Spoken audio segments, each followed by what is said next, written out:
AMDG número 3.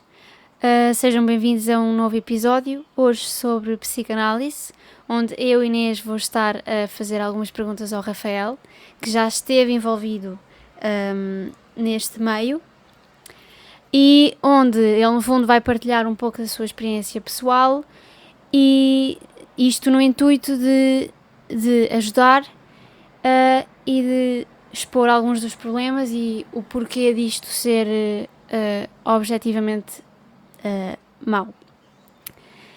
Então, Rafael, eu primeiramente gostava de saber como é que tu começaste a envolver ou como é que tu conheceste esta área. Bem, antes de mais, eu quando entrei na psicanálise, eu não fazia a mínima ideia do que era a psicanálise. O conceito em si, o criador, nem percebia as áreas. Basicamente foi-me apresentado como um psicólogo. Uma cura. Sim, um psicólogo. Ou seja, estás com problemas na tua vida, Sim. não tens Deus, importa referir isso, não tens Deus, e então precisas de ajuda. E ajuda quem te dá, obviamente não é Nosso Senhor Jesus Cristo, não é o Padre, é um psicólogo qualquer.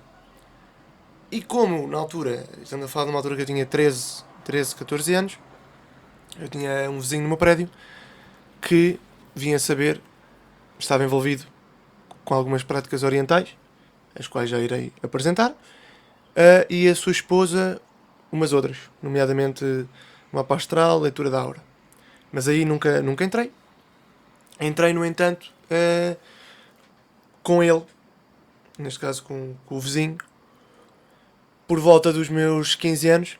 Porquê? Porque foi... Ora bem, entre os 13 e os 14 tinha familiares, neste caso a minha avó em concreto, a incentivar-me a ir falar com os senhores. Já está, na ingenuidade das pessoas é comum. Sim, nunca é por mal. Não? Claro, nunca é por mal e muitas vezes nem sabem o que é que estão a apregoar.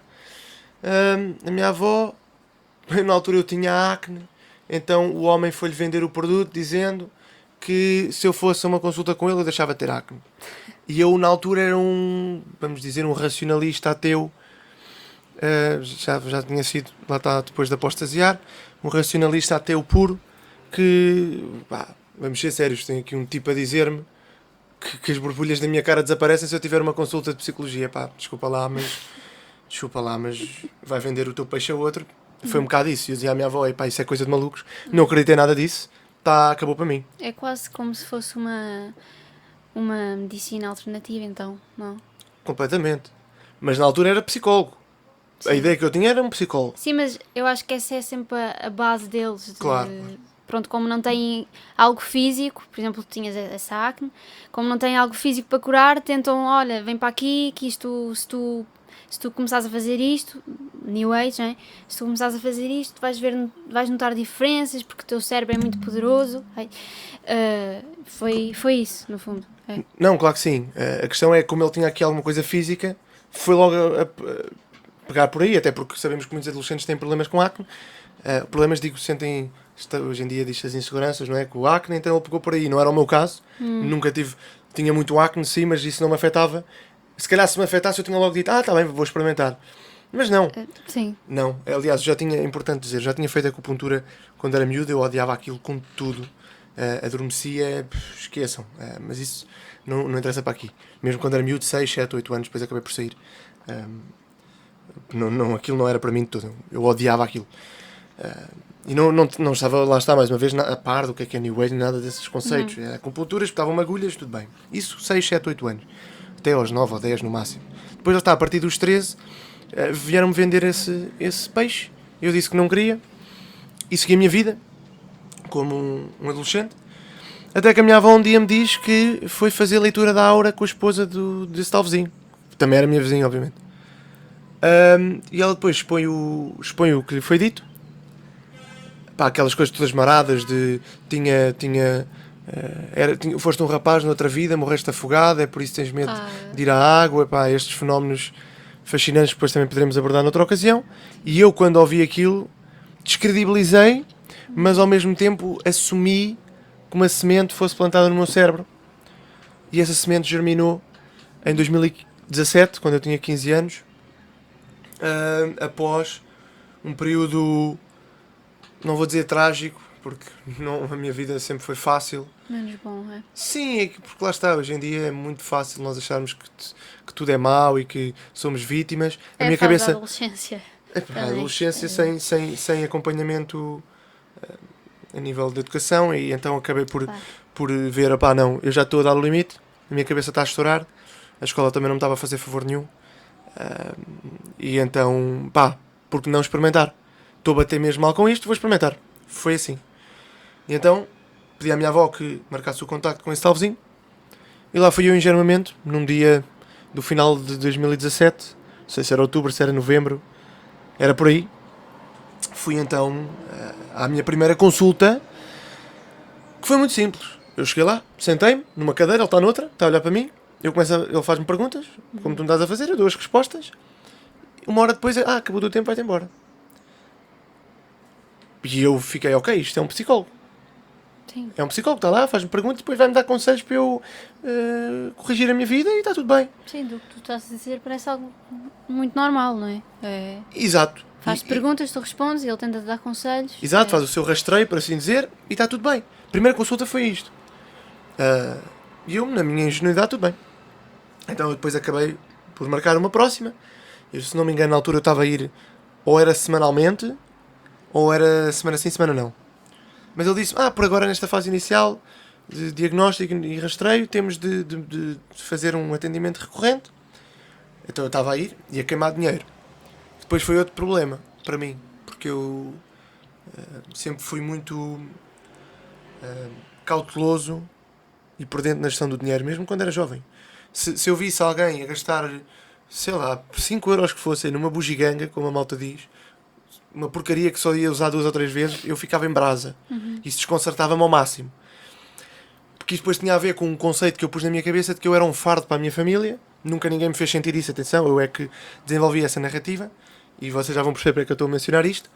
E eu, como entendia que eu sou um fardo para a minha família, a nível de monetário, então, sou uma máquina de gastar dinheiro, o valor que era dispensado nas minhas consultas acabou por ser benéfico para eu depois me afastar.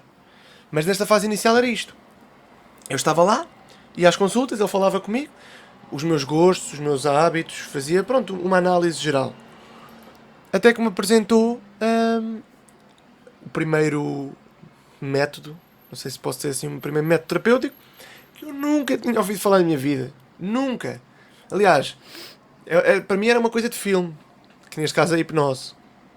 Okay. E o que é a hipnose?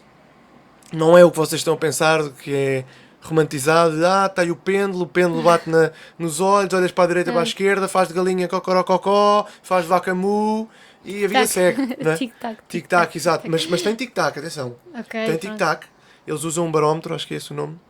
Que ele vai para um lado e para o outro, eles usam isso, mas é essa a ideia. Pronto, isso existe, mas já lá vamos. Fase inicial é, ele explica o que é hipnose.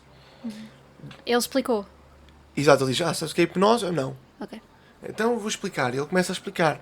E ele vende o produto desta forma. A hipnose é, por exemplo, se tu tiveres dificuldade em adormecer, tu deitas-te, olhas para o teto, fixas um ponto e começas a fazer um trabalho de subconsciência.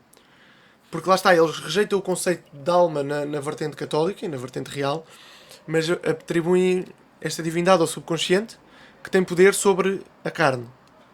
Sim, ou seja, é como se o teu subconsciente fosse ainda mais poderoso que o teu cérebro. Eles dizem que o teu cérebro é muito poderoso, não é? Mas o teu subconsciente ainda tem mais força.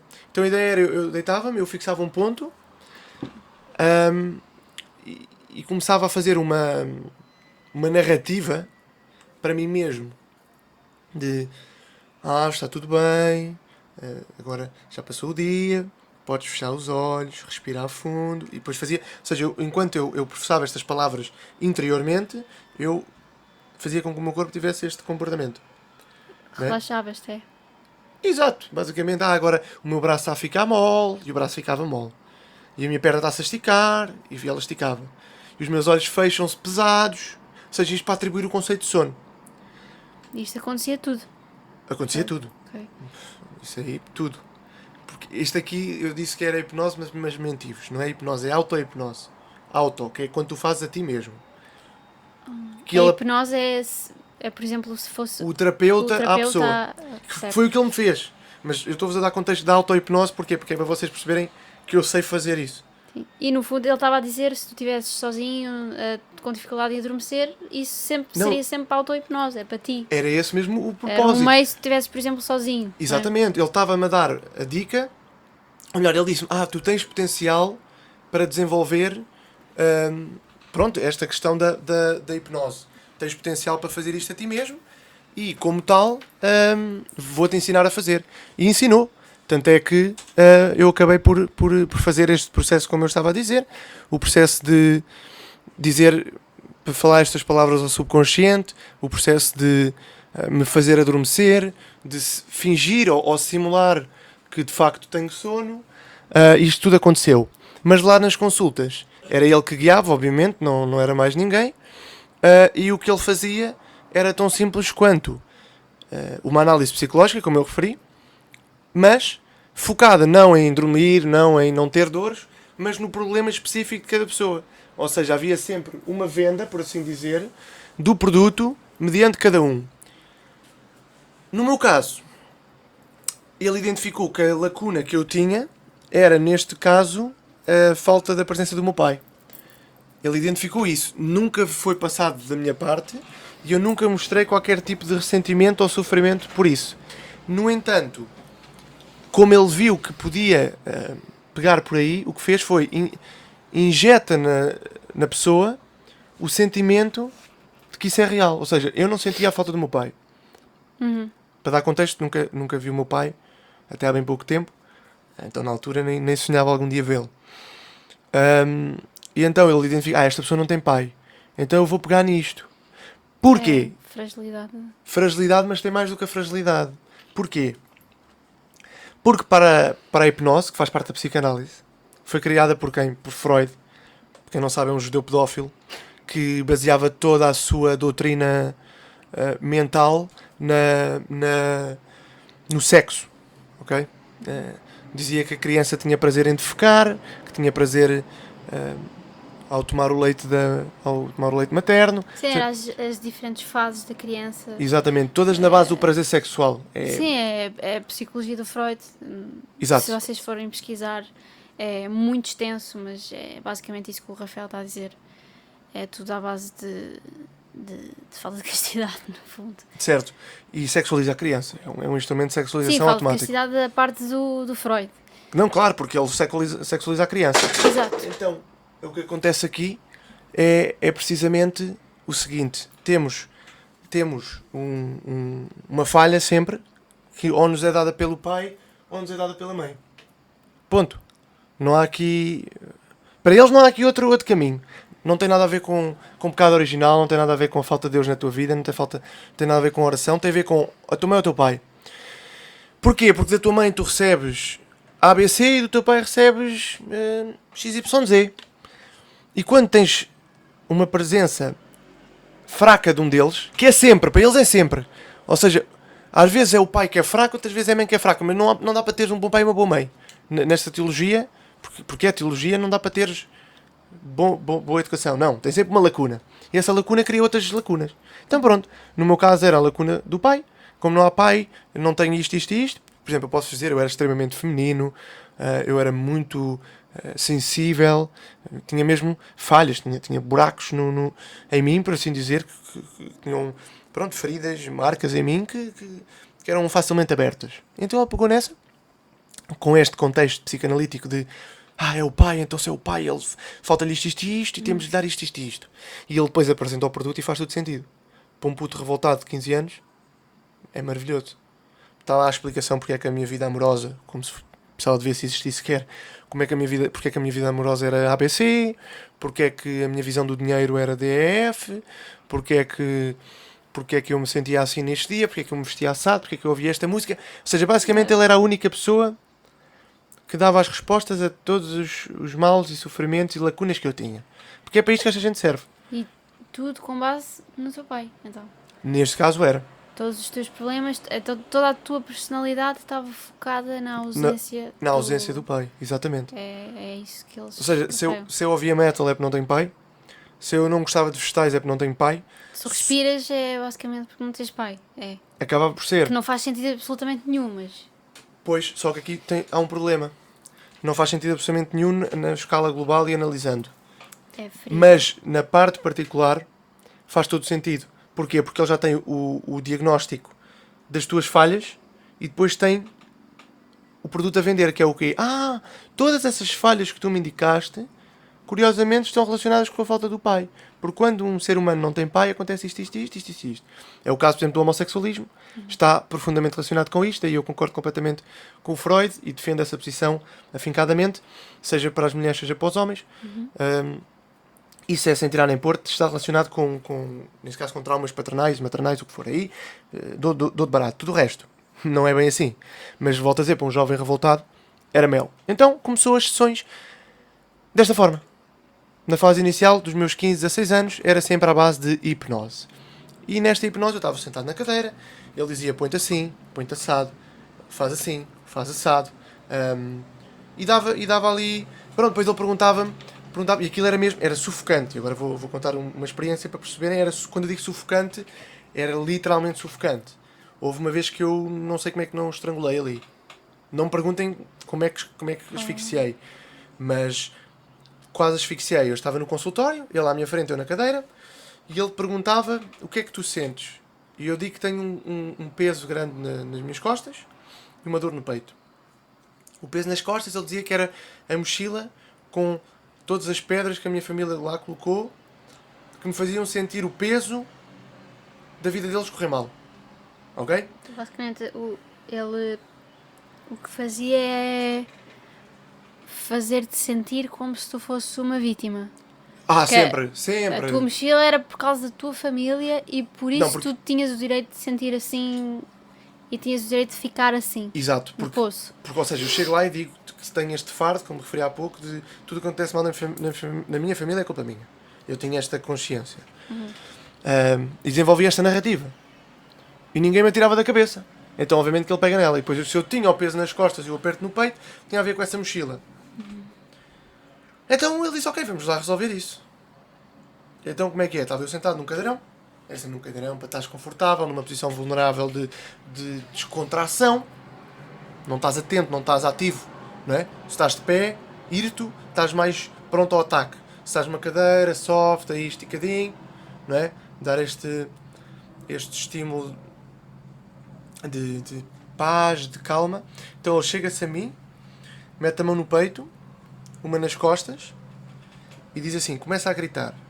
E eu estava, caraças, já não sei se era a minha avó ou a minha mãe, mas elas estavam na sala de espera, pensei, caraças, está ali a minha avó, por exemplo, ou a minha mãe, lá está, era uma das duas, na sala de espera vou estar aqui a gritar. Caraças, eu não estou maluco, eu não preciso gritar. Então eu comecei, tipo, mais ou menos assim. Porque, lá está, eu não vou estar aqui aos berros, eu não sou maluco. Comecei, ele, não, mais. Sempre com isto. E quando ele dizia mais, ele apertava-me o peito, e conforme ele me apertava o peito, eu sentia uma sei lá o que é que aquilo era, uma porcaria qualquer, lá está, a apertar. E conforme aquilo vai apertando, eu vou perdendo o fogo, então estou tipo, gradualmente, né? Até um decibel elevado. Eu digo, e corta. Automaticamente. Corta como se tivesse levado, sei lá, um pontapé. Okay. E ficou tipo, estão a ver? É tipo isto. Ali, e ele agarra o peito, eu debruço-me para a frente, ele agarra o peito, as costas, fica a fazer fricção, para tentar acalmar, depois passa a sua energia para mim, fenómenos, e até que eu relaxo novamente. Mal acabo, um pranto de choro máximo e absoluto. Volto a dizer, eu entrei ali tranquilo. Eu naquele dia entrei ali e não estava, a minha família é isto, nada disso. Eu geralmente chegava às sessões tranquilo. Mas ele, como tinha uma boa leitura pessoal, começava, tu estás a dizer que estás tranquilo, então, mas olha, hoje estás com esta roupa, hoje estás assim, e mal ele vinha com esta narrativa, eu começava-me a sentir mal e culpado. Claro. Já vou contar um episódio, mas tem de ser mais à frente, sobre a minha roupa. Basicamente ele desconstruiu-me todo. Eu sou um tipo que sempre foi muito orgulhoso, muito... Eu não quero saber de ninguém, eu não quero saber das opiniões, eu faço isto porque sou muito fixe. E ele desconstruiu esta personagem. E a partir daí a coisa complicou. Mas isso foi um bocadinho mais à frente, já lá vamos. Aqui nesta fase da hipnose era isto. Então pronto, depois ele disse que eu tinha potencial para fazer hipnose sozinho. E eu, ok, bora, vou fazer, todas as noites fazia. Só para não dizer que eu fazia orações a figuras que eu tinha alguma admiração, ou seja, provavelmente demónios. Eu falava com esses demónios num âmbito de sentir conforto. Os anjos caídos. Eles Sejam falam lá de eles, anjos, mas são sempre... sejam lá eles quais fossem. Eu chegava a casa e falava a figuras que eu tinha algum interesse, ídolos completamente, que provavelmente são demónios, volto a dizer. E falava com eles na minha maior ingenuidade, lá está, sempre na procura do alto, na procura da ajuda verdadeira. Falava a olhar para o teto e depois fazia a terapia, a auto-hipnose, e eu, que demorava meia hora ou uma hora a adormecer, parava de ter esse problema. Olhava para o teto e começava facilmente a adormecer. Isto passaram-se uns meses, não muito, 3 meses, 4 meses, até fevereiro, sensivelmente. Então, as primeiras sessões foram todas à base de hipnose, e Hipnose. ele a falar contigo, é? Hipnose. Uma mistura de psicologia com hipnose. Ou seja, a psicologia era a abordagem, a hipnose era o tratamento. Ponto. Eu saía de lá o maior. Cada dia que eu saía de lá era o maior. No dia a seguir eu estava em cacos. Minha vida continuava aborrecida como sempre, sem nada a acrescentar ao mundo, sem interesses, sem foco. Cheguei a fevereiro, como disse, fevereiro, sensivelmente, março, eu não sei. Meti na minha cabeça, já resolvi, estou curado, está tudo bem. E fui à minha vida. Neste período, é curioso, ele não me abordou nunca. Não foi do tipo, foste embora, ainda não devias ir. Não. Ou seja, não, da parte dele eu nunca senti aquilo que muitos mafiosos fazem, que é, não, ainda não está bom, ainda não tem alta, tenho de continuar, tenho de continuar. Da parte dele nunca houve isso, e ao menos aí posso agradecer. Ou seja, quando eu dizia, eu sinto-me bem, acho que isto está resolvido, eu pirava-me. Antes de me pirar, lembra-me agora, ele deu-me bolas vermelhas, eram autocolantes. Havia lá vários tipos de autocolantes. Ele diz-me uma cor que tu gostes e um formato. E eu disse, pode ser bola e pode ser o vermelho. Então ele deu-me autocolantes em forma de círculo, era um círculo mesmo, vermelho. E ele disse-me, vais colocar isto em sítios que olhes frequentemente. E eu disse, ok. E ele assim, como é que te sentes neste momento? Isto foi na última ou na penúltima consulta. Como é que te sentes neste momento? Eu disse, sinto-me bem, sinto-me ótimo. Foram estas as minhas palavras, tal e qual com esta intuação. Lembro-me perfeitamente, olha, suspirei e disse, sinto-me bem, sinto-me ótimo. Ele radiante, não é? Fez o seu trabalho, magnífico. E disse, então, pediu para eu escolher a bola, o formato e a cor. Escolhi e colei em alguns sítios do meu quarto e no meu telemóvel. E cada vez que eu olhasse para aquilo tinha de dizer, sinto-me bem, sinto-me ótimo. Ou seja, eu podia estar, eu acabei de matar um tipo. Mas se a primeira coisa que eu vejo é o meu telemóvel, naquele caso, na contracapa, na parte de trás do telemóvel, eu colei lá o autocolante. Eu matei uma pessoa, não é? Eu pego na capa, sinto-me bem, sinto-me ótimo. E depois lá está, como aquilo é o subconsciente a sobrepor-se à razão, está tudo bem, acabou ali. Graças a Deus nunca matei ninguém, mas estou a dar um exemplo. Eu podia estar a sentir-me horrível, mas olhei para ali e sinto-me bem, sinto-me ótimo. Okay? Isso é o que eles falam da lei da atração, daquela coisa do teu cérebro, ou tens que ter total controle sobre o teu subconsciente e tens de fazer estas afirmações, eu estou bem, eu estou ótimo, e a partir daí vais-te começar a sentir fenomenal. É isso. Foi isso. Até que deixou de funcionar. Claro. Lá está, na fase inicial funcionava, testosterona e hormonas a funcionar na primavera, vida boa, está sol, estamos aí, dá férias da escola, dá para viciar 12 horas por dia no computador com amigos. Então a gente está bem, não tenho obrigações, não tenho nada, tenho comido, não tenho nada para fazer, como não estar bem. Então, passou-se ali o 2018 super tranquilo. Chega a altura de outubro, a coisa volta a complicar. Desta vez, por questões escolares, não há necessidade de estar aqui a expor agora, e eu voltei a cair. A cair mais fundo do que tinha caído outra vez. E volto a dizer isto, não foi nada fundo. A minha vida não era um problema, a minha vida era maravilhosa. Eu é que um perdido complica tudo. Atenção, nunca fui uma vítima e a minha vida nunca foi má, pelo contrário. Sempre tive uma vida excelente, com tudo e mais alguma coisa, exceto com o que mais importa, Deus. E é por isso que estamos aqui hoje então a falar. Mas tudo o resto eu tinha, mas como veem, não era suficiente. Tinha os jogos que queria, saía quando queria, estava com as pessoas que queria, falava com quem queria, satisfazia-me a todos os níveis. Como não tinha o espírito e a alma encaminhadas, uma vida pútrida de pecado, tinha estes altos e baixos e caí mesmo no buracão em 2018, no final do ano. Ou seja, isto passado cerca de 6 meses depois de ter saído da hipnose. Então digo à minha avó, bem, vamos ter de voltar porque isto não está muito bem. Aliás, acho que nessa altura até foi a minha avó que propôs, não queres voltar ali, não sei o quê. E eu, houve um dia que decidi, tem de ser. Foi um dia que a minha avó chegou à casa, eu tinha chegado à escola, estava aos berros, chorava a berrenho, a gritar e pronto. Houve ali um certo choque, falou com ele, e lá vou eu. Novo consultório, mais próximo, mais barato. Não era, a consulta era mais cara, mas era mais barato o meio de deslocação. Ou seja, pronto, era mais rápido, era melhor. Então lá vou eu. Surpresa minha, quando lá chego já não é hipnose. É uma outra coisa. Primeiras 2, 3 consultas, tranquilo, volta ao estilo psicólogo, explicar o que é que eu sinto agora, dar sempre resposta, pois, tu agora andas a tocar guitarra é porque sentes isto e isto, né? E ouves aquela música porque causa disto, e eu a pensar, alguém que finalmente me compreende se eu ter de falar. Porque eu antes, vocês gozavam comigo porque eu ouvia metal. Não sei o quê. E eu chateava-me, porque, desculpa, isto é bom, eu gosto muito, faz-me bem, ninguém percebe. E eu revoltado, ninguém percebia. Chega ali, sento-me na cadeira, ele diz, claro, eu percebo, tu ouves metal por causa disto, acertou, pronto. Já tenho ali o consolo, esta é a pessoa certa. E aí, diz. Porque é muito difícil adivinhar, não é? Eles têm aquelas 55 características da pessoa e depois é muito difícil, esta pessoa ouve isto porque está triste. Quando tu estás triste 99% da tua vida. Então nunca vai ser difícil adivinhar, mas exato. Depois a pessoa está tão frágil que... Qualquer pão é bom. Quando vês, está cheio de bolor. Esta pessoa percebe-me, vou atrás dela, porque ela tem como me ajudar. É um bocado como as pessoas de hoje em dia. Elas estão habituadas a comer carne de vaca. Depois começaram a comer carne de vaca com antibiótico. Daqui a nada vão comer carne de vaca impressa em laboratório e está tudo bem, porque quando o estômago só precisa de qualquer coisa, qualquer porcaria serve. Então pronto, era exatamente isto. Eu estava habituado a uma coisa, perdi essa coisa, mas estavam-me a dar outra que era vendida da mesma forma, cheira bem, a aparência é a mesma, faz-me sentir bem durante um dia ou dois, então isto é muito fixe. E lá ia eu.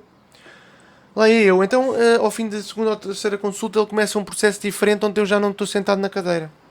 Onde ele já não diz que o problema é eu ter uma mochila e ter um peso dentro do meu coração. Não. O problema agora é outro. E a abordagem não é estar sentado na cadeira, como disse, é andares de pé. Vais andar de pé e vais andar dentro desta sala, que era um cubículo. Vais andar dentro desta sala e deslocar-te para regiões onde te sintas bem. Começa lá a andar. E eu começava. Às vezes parava numa, mas ficava meio assim reticente. Então ia para outra. É aqui que eu me sinto bem. Sempre na base de energia e... Não é? É aqui que eu me sinto bem, é aqui que eu estou confortável. Então pronto.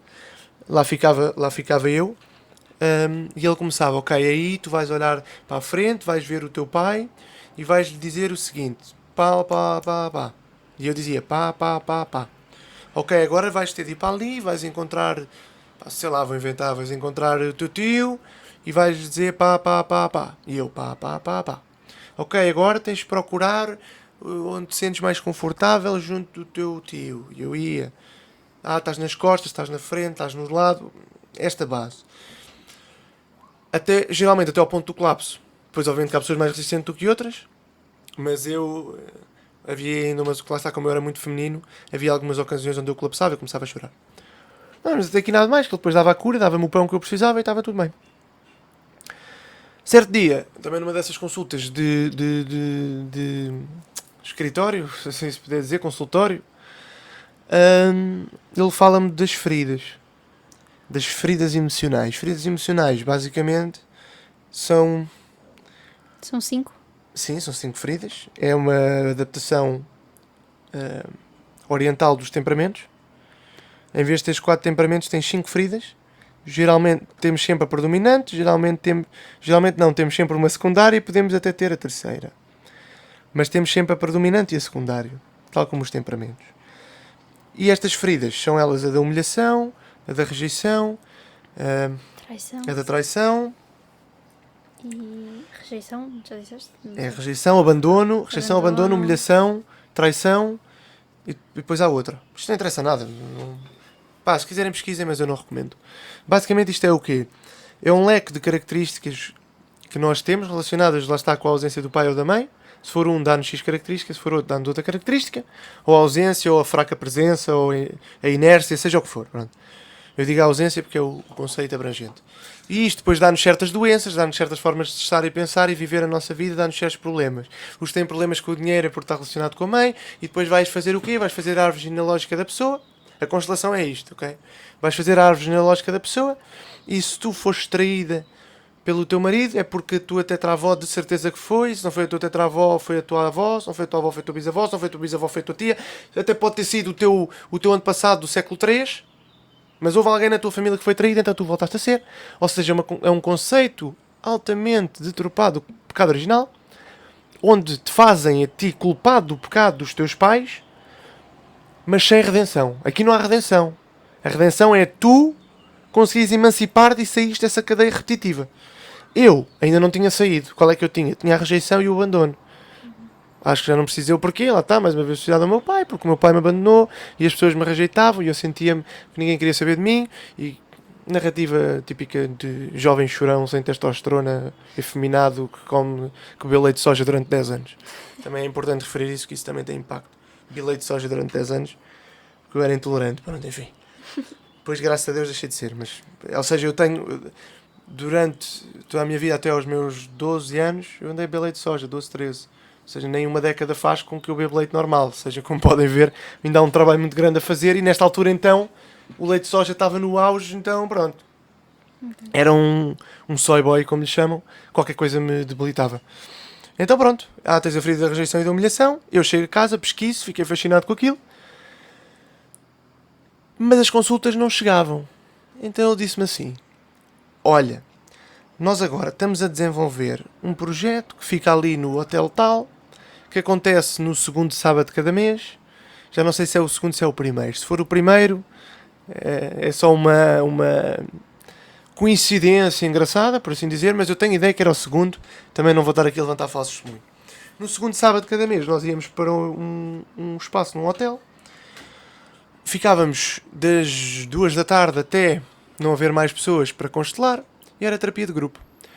Eu, como já me queixava do dinheiro que gastava semanalmente ou 2 em 2 semanas, e ele sabia perfeitamente que eu nunca iria aparecer lá se eu tivesse que gastar mais dinheiro, porque a minha mãe não me ia permitir. A minha mãe sempre teve sempre teve um grande conflito face a essa questão. Graças a Deus ela sempre rejeitou e sempre negou e... Ou dinheiro ou... Não. Há aquelas porcarias que eu andava a fazer. Ela não aceitava, não compactuava com aquilo. Ainda bem, porque no fundo as pessoas também não...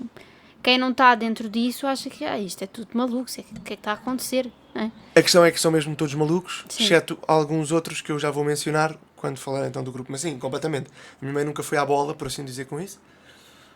A minha avó só me queria ajudar, na sua bondade ingênua. Não, longe de mim dizer o contrário. E como ela só me queria ajudar na sua bondade ingênua, o que acabou por acontecer foi que eu fui andando. Mas basicamente, lá está, como eu estava a dizer, como eu não tinha interesse em despender mais dinheiro, ele disse: não te preocupes, tu só precisas de aparecer, podes trazer quem tu quiseres, convida a tua avó, convida a tua mãe, apareçam e façam parte, nem que seja para perceber como é que funciona. Maior borrada que eu fiz na minha vida. Convidar outra pessoa. Convidar outra pessoa, mais grave ainda, mas só o facto de eu ter ido, maior borrada que eu fiz na vida. Não é a coisa que eu mais me arrependo, não. Tem remédio, sim, mas é a maior borrada.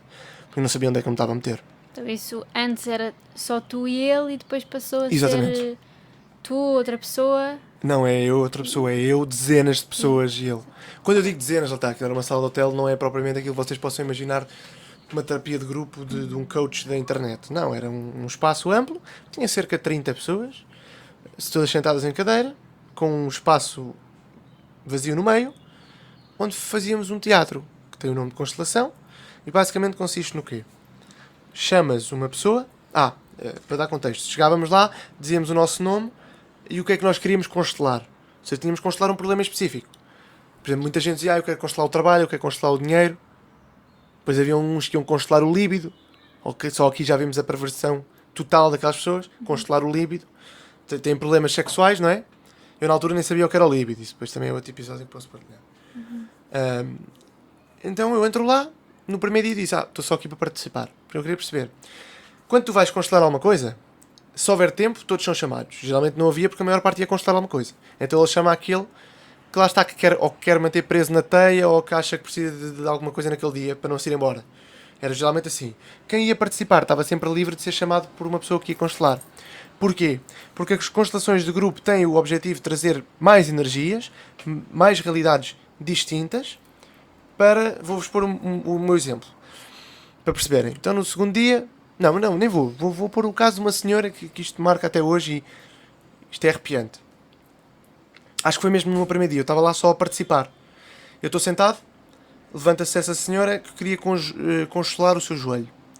Tinha problemas de mobilidade no joelho, não se conseguia mexer bem, estava quase paraplégica.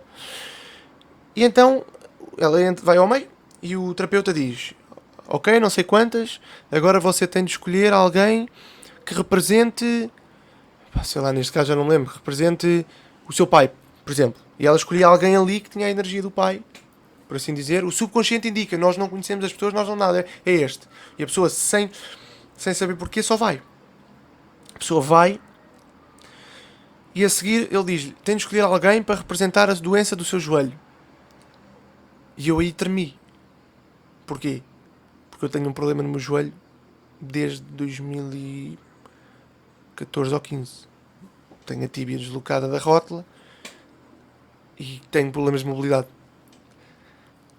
Então eu tremi. Tremi mais quando ela aponta para mim para representar o problema do seu joelho. E eu fiquei, pronto, ok. Isto é grave. E é grave. E se querem que eu vos diga o que é, eu hoje, graças a Deus, sei. Um demónio presente ali, um ou vários, presente ali, que ao tomar posse de nós, porque nós aceitamos que ele tome posse de nós quando nos levantamos e colocamos no meio, vai ser ele que nos vai indicar, seja no ouvido, seja com um impulso, seja com um estímulo, porque às vezes estamos a passar e depois ficamos presos. É este. Aconteceu comigo. Então pronto, eu represento. E aí isso marcou-me até hoje. Eu fiquei tenso, mas tenso mesmo. E depois a narrativa, como é que se monta? Como o terapeuta nos conhece, ele faz a ponte. Ou seja, ela fala para mim coisas que para mim também fazem sentido ouvir. Porque ele sabe os meus problemas. Ele sabe o que é que ela precisa dizer ao seu joelho. E ele sabe que eu, sendo o seu joelho, também tenho algo para lhe dizer. Então ele dizia-me coisas e eu retribuía. As coisas que eu lhe dizia, eu já estava a constelar o meu problema. Então, okay. No fundo, ela escolheu-te a ti. Sim. E nessa ocasião, ela fingiu, fingiu que tu eras o joelho. Exato, e que ela estava a falar com o seu joelho. Neste caso eu era mesmo a doença do joelho. Eras a doença do joelho. Exatamente. E depois ela atacava ou... Exato, era nessa base. Muitas vezes atacava. Não é muitas vezes, era comum. E ainda bem que perguntas isso. Sim, porque se essa é a ferida, tu não vais dizer uma coisa boa à ferida, não é? Ora aí está. Sim. Ainda bem que falas nisso, porque há um caso que foi dos mais graves que eu experienciei. Acho que ninguém ali se sentiu bem naquele momento.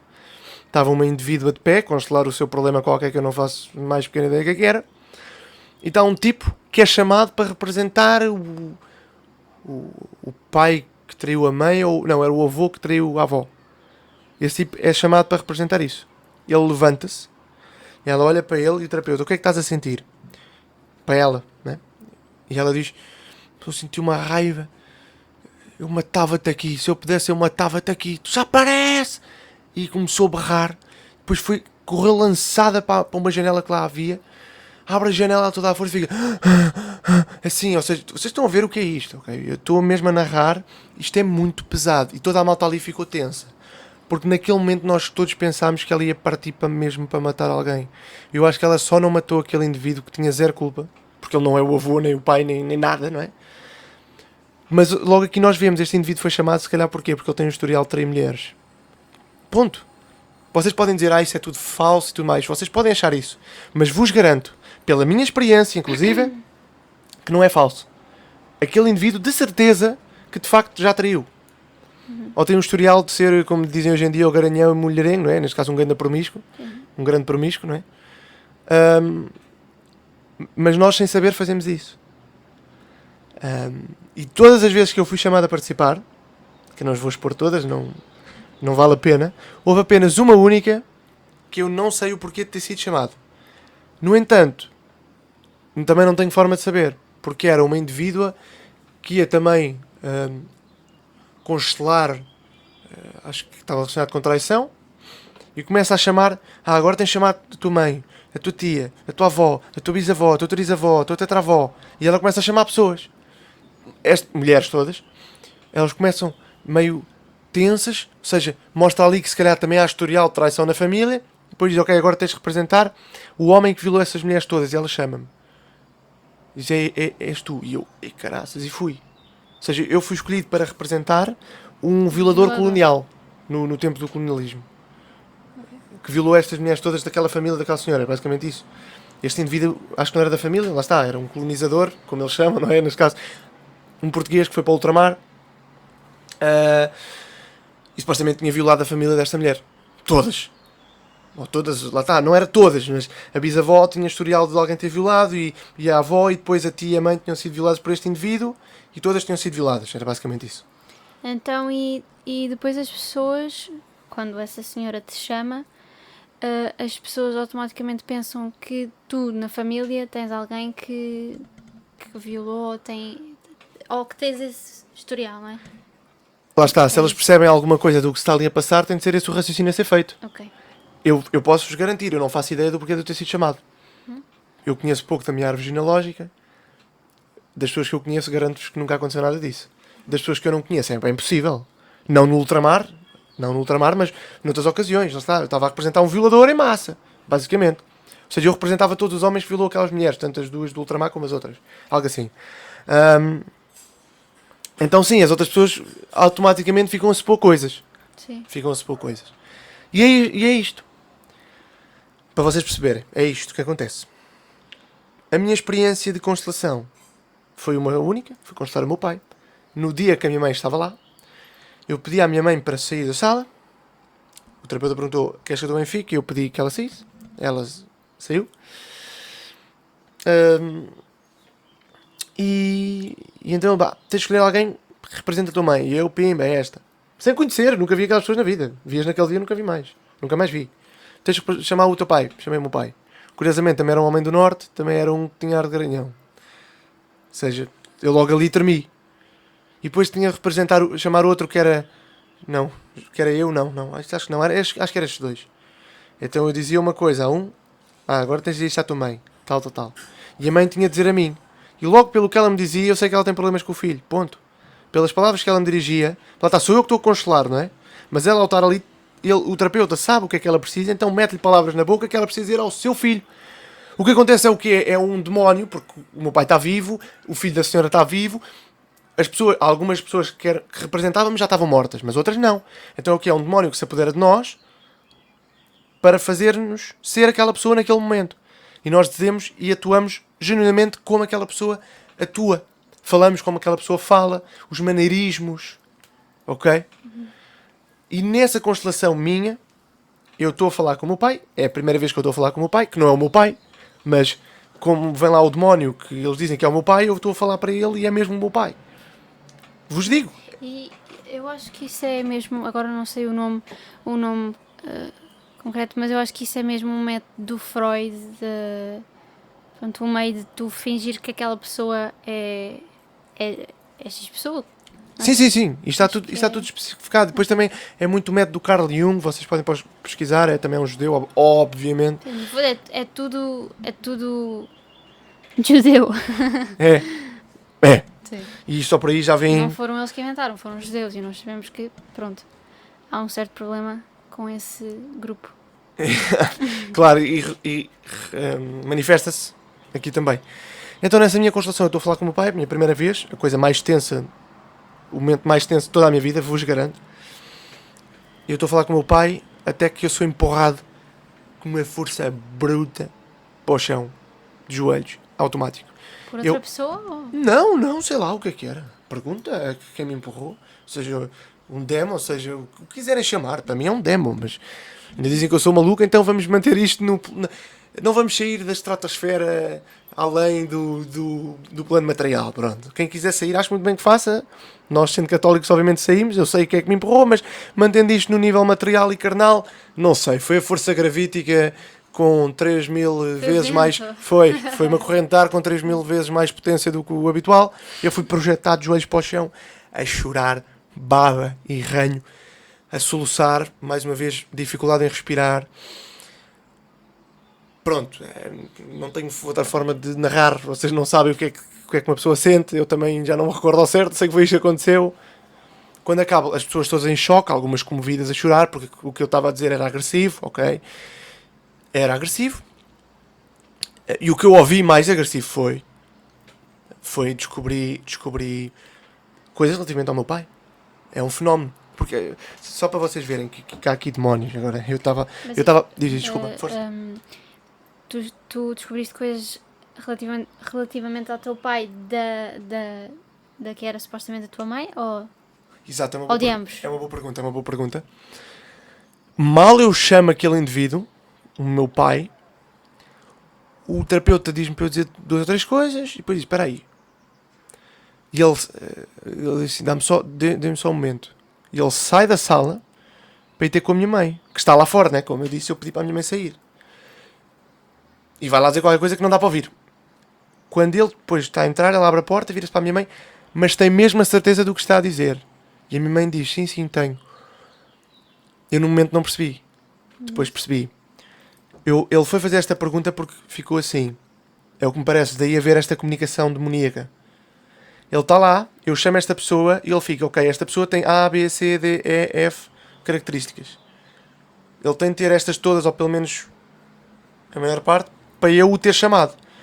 Então, para garantir que ele fazia o processo certo, porque esta informação eu nunca lhe tinha passado, porque eu não sabia, a informação, não vou divulgar, é privada, mas foi uma ocorrência entre o meu pai e a minha mãe, que eu não sabia, ele fica, espera aí, então se calhar isto é um bocadinho diferente do que eu estou a imaginar. Então vai confirmar, ao confirmar que esta característica do meu suposto pai estava no meu pai real, retomou. Pronto, depois é depois disso que acontece essa tal projeção no chão. E depois acaba ali, quando eu choro, aquilo foi pesado. E saí e voltei. Pronto, ou seja, eu não preciso estar aqui a especificar mais nada, creio. Isto são algumas experiências pessoais que já vos permitem perceber como é que funcionavam as constelações em grupo. Eu só saí desta máfia pelo Covid.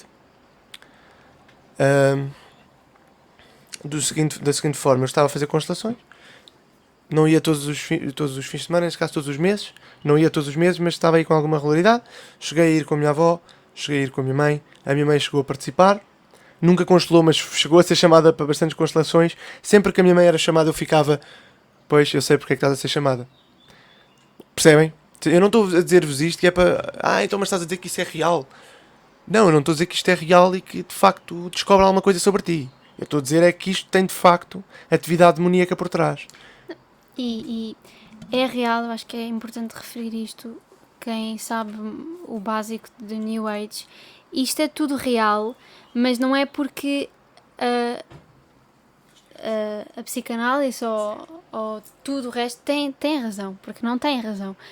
Aquilo é obra do demónio, e o demónio, claro que ele sabe, não é? É astuto.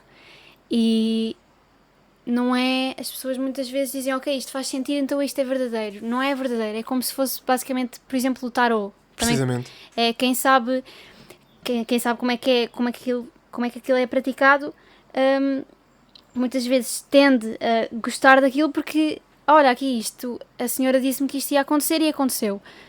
Não é porque tem razão ou qualquer outra coisa assim, é porque é o demónio que está ali a trabalhar e nós aceitamos isso, nós damos a mão ao demónio e ele agarra-nos e prossegue a partir daí? É o demónio, não podemos brincar com ele porque ele é muito astuto, ele sabe o que é que... E já que falas quais nisso, são as nossas fragilidades. Já que falas nisso e tens toda a razão no que estás a dizer, eu aproveito para dizer aquilo que eu referi no início era real. Eu era um ateu racionalista máximo. Estar-me a colocar nesta posição foi o que me fez compreender que há de facto o sobrenatural.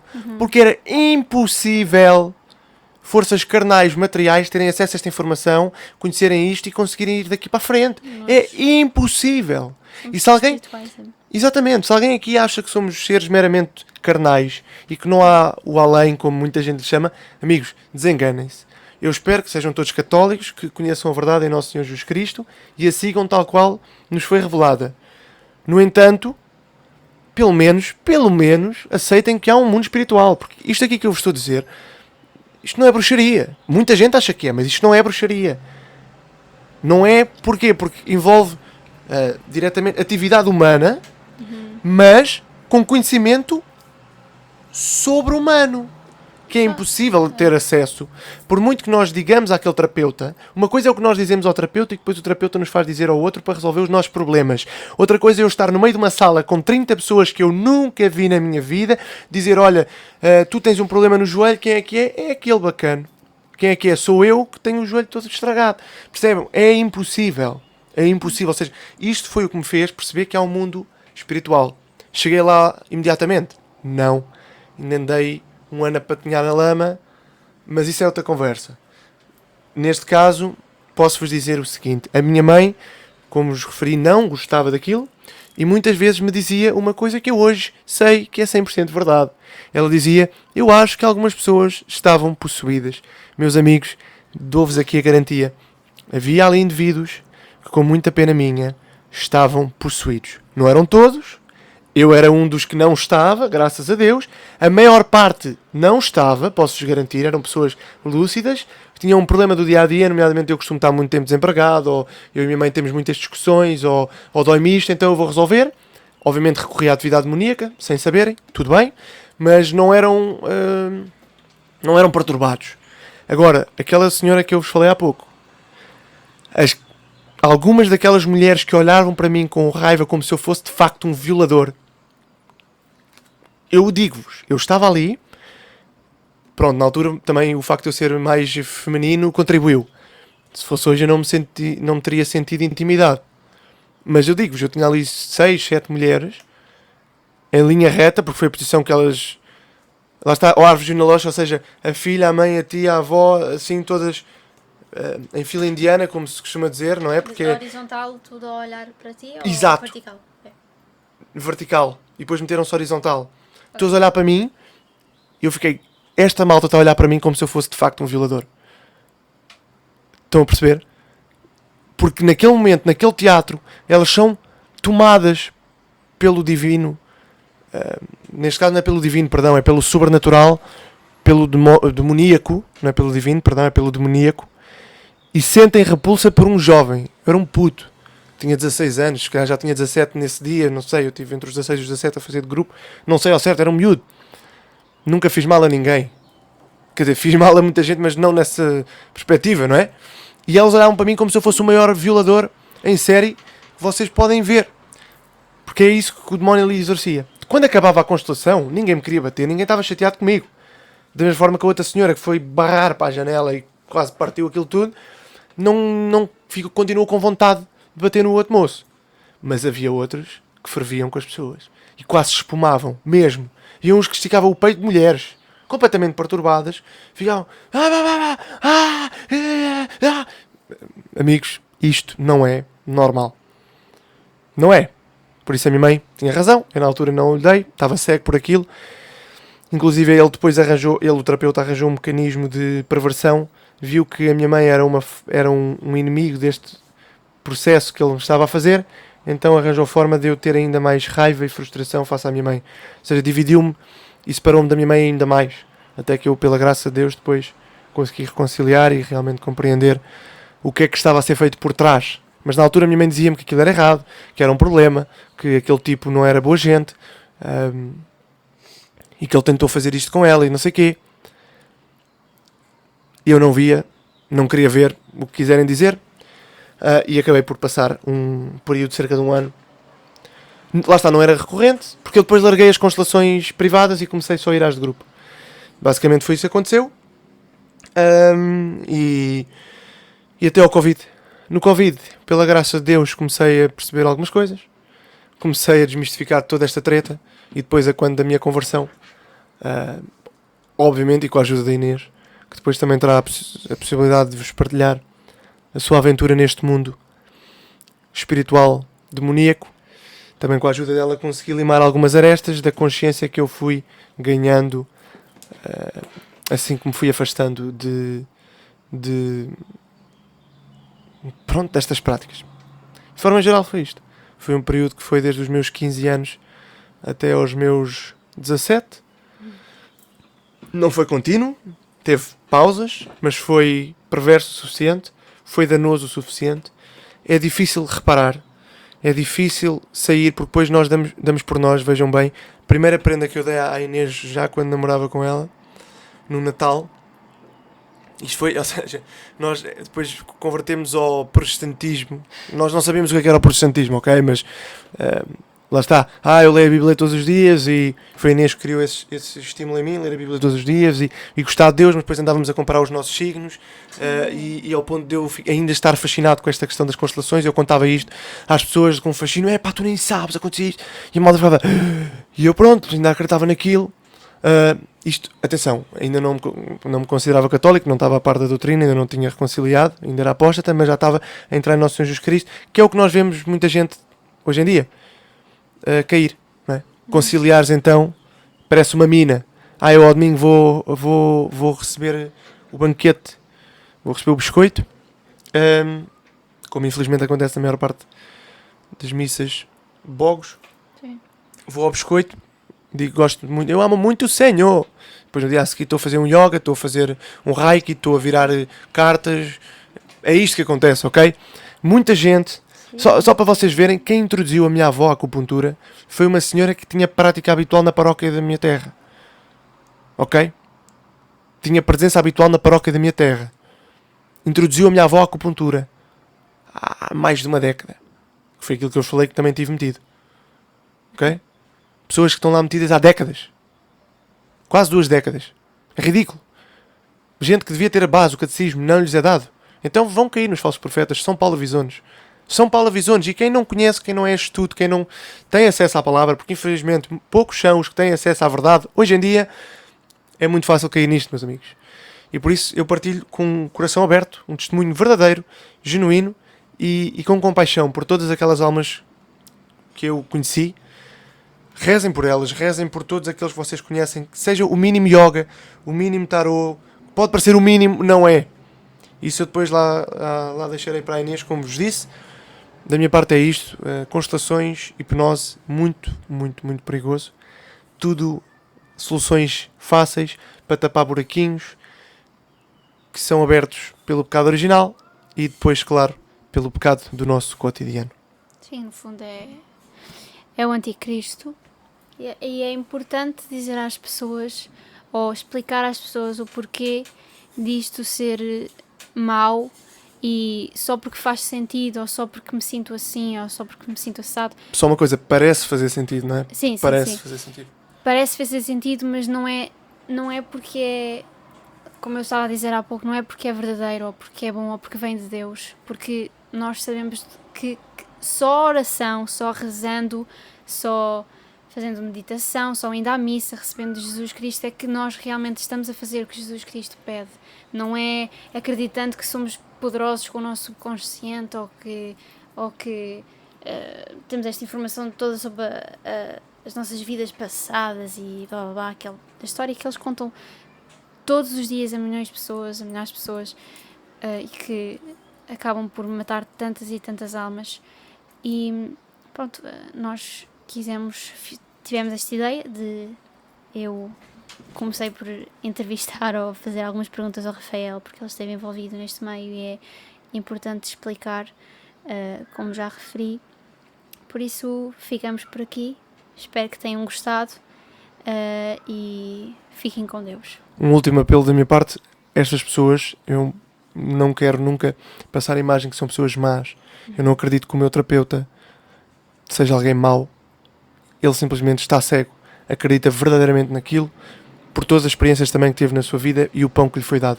Um pão podre, que também a ele foi dado, por isso ele hoje vende, porque na sua ótica fez-lhe bem, salvou-lhe a vida, mete-lhe dinheiro no bolso e ele acaba por perverter estas almas, mas nunca, nunca, nunca por maldade. Há gente maldosa nisto? Sim. Mas digo-vos isto, há mais gente maldosa a dizer que é pastor protestante a amar o nosso Senhor Jesus Cristo do que há gente maldosa neste meio do New Age, porque muitos destes estão enganados. Os protestantes, muitos deles, a maioria deles são perversos e querem perverter almas que acham genuinamente que acreditam e que amam o nosso Senhor Jesus Cristo. Deixo o mesmo apelo que a Inês, continuaremos a rezar. Fiquem com o nosso Senhor Jesus Cristo, que a Santíssima Virgem seja a vossa esperança. Viva Cristo Rei, viva a sua Mãe Maria Santíssima, e Rafael e Inês, fiquem na graça de Deus, tudo para a maior glória do nosso Senhor Jesus Cristo.